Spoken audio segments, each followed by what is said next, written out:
ಎಲ್ರಿಗೂ ನಮಸ್ಕಾರ. ನಾನು ನಿಮ್ಮ ಮಿಥುನ.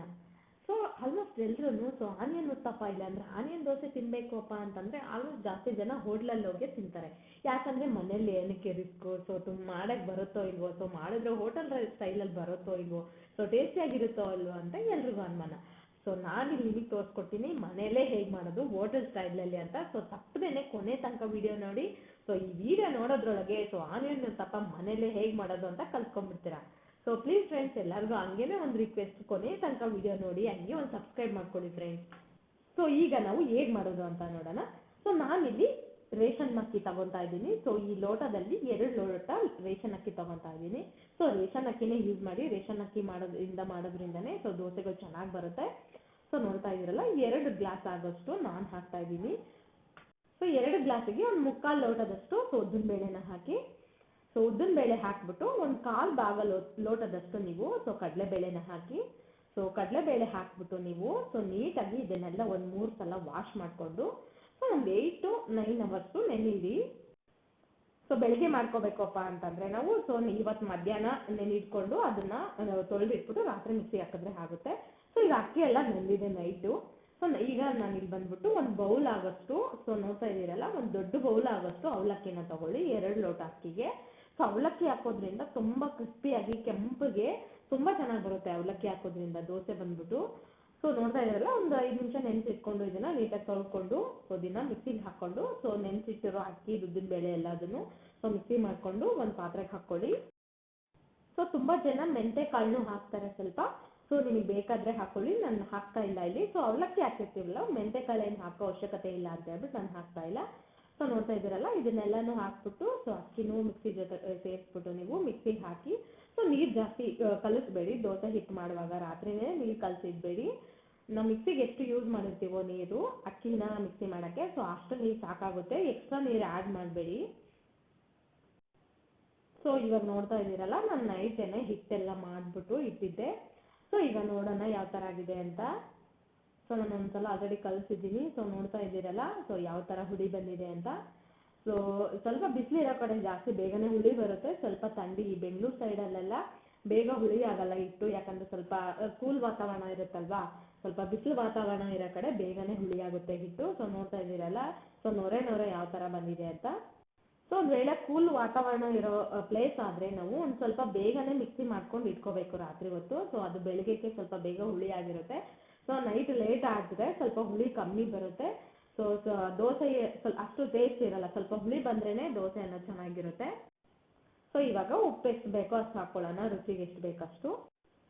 ಉಪ್ಪು ಹಾಕ್ಕೊಂಡಾದ್ಮೇಲೆ ನೀವು ನೀರನ್ನ ಸೇರಿಸ್ಕೊಳ್ಳಿ.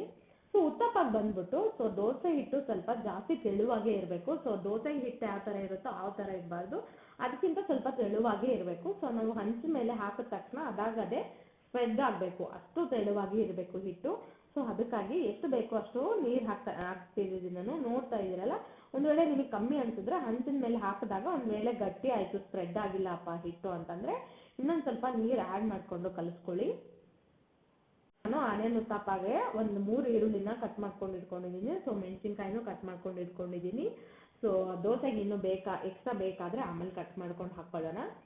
ಈಗ ಸದ್ಯಕ್ಕೆ ನಿಮ್ಗೆ ತೋರ್ಸೋಕ್ಕೆ ನಾನು ತೋರಿಸ್ತಾ ಇದ್ದೀನಿ. ನೋಡ್ತಾ ಇದ್ದೀರಲ್ಲ, ಹಾಗೇನೆ ಕರಿಬೇವು, ಕೊತ್ತಂಬರಿನೂ ನೀವು ಕಟ್ ಮಾಡ್ಕೊಂಡು ಹಾಕ್ಕೋಬೋದು.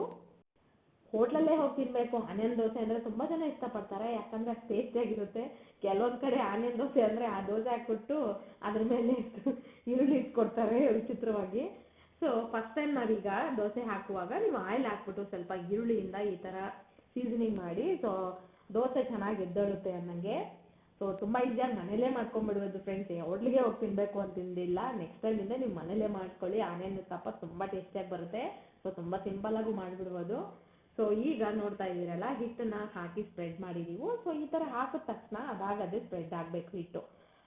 ನೋಡ್ತಾ ಇದ್ದೀರಲ್ಲ, ಅದಾಗದೇ ಸ್ಪ್ರೆಡ್ ಆಗಬೇಕು, ತುಂಬ ಗಟ್ಟಿಯಾಗಿರ್ಬಾರ್ದು ಹಿಟ್ಟು.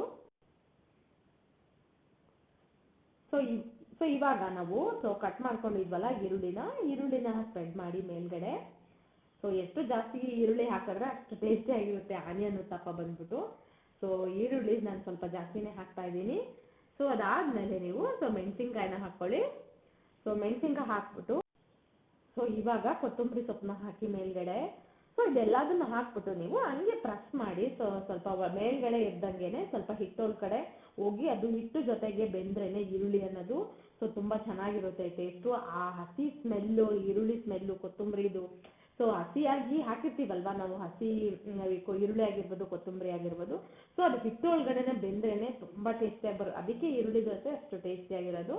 ಸೊ ಈಗ ಎಣ್ಣೆ ಹಾಕೊಳ್ಳೋಣ ನಾವು ಫ್ರೈ ಆಗೋಕ್ಕೆ ಎಷ್ಟು ಬೇಕೆ ಅಷ್ಟು. ಸೊ ಸುತ್ತೂರ ಸ್ವಲ್ಪ ಹಾಕಿ ನೀವು ಎಣ್ಣೆ, ಸೊ ನೀಟಾಗಿ ಎದ್ದೊಳುತ್ತೆ ದೋಸೆ ಅನ್ನೋದು. ಸೊ ಇದೆಲ್ಲದನ್ನು ನೀವು ಹಾಕಿದ್ಮೇಲೆ ಸೊ ಮೇಲ್ಗಡೆ ಏನಾದರೂ ಮುಚ್ಚಿ ನೀವು ಪ್ಲೇಟ್ ಅಂತದೇನಾದರೂ ಇಟ್ಬಿಟ್ಟು ಸಿಮ್ಮಲ್ಲೇ ಬೇಯಿಸಿ. ಯಾಕಂದರೆ ಈರುಳ್ಳಿ, ಕೊತ್ತಂಬರಿ ಸೊಪ್ಪು ಅದೆಲ್ಲ ಬೇಯಬೇಕಲ್ವಾ.